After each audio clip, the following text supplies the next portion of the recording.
What is the Latin Mass? Technically, any Mass celebrated in the Roman Rite is a Latin Mass. However, what people usually mean by the term Latin Mass is the Tridentine Mass.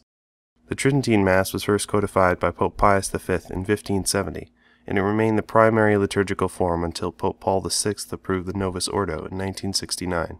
Although the Second Vatican Council insisted that Gregorian chant is specially suited to the Roman liturgy, and the use of the Latin language is to be preserved, many areas celebrated the Novus Ordo Mass without chant and without Latin, despite the Council's warnings. Additionally, many liturgical progressives took the opportunity to make innovations to the Mass, such as liturgical dance and profane music. Disgusted with worldly additions to the Mass, some parishes decided to simply continue to celebrate the Tridentine Mass as they had done before. Pope John Paul II recognized these concerns, so in 1984 and 1988 he released 2 documents which encouraged the usage of the Tridentine liturgy.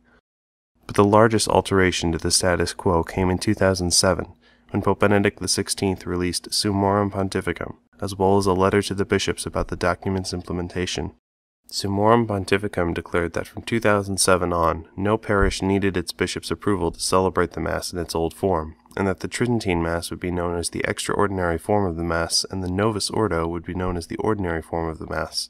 Explaining his reasoning in his letter to the bishops, Benedict wrote, "In many places, celebrations were not faithful to the prescriptions of the new Missal.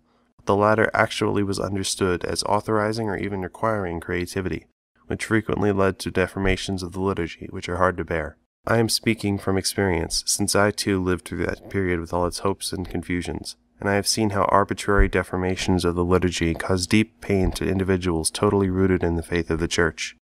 And addressing other concerns of the bishops, he wrote, "There is the fear that this document detracts from the authority of the Second Vatican Council.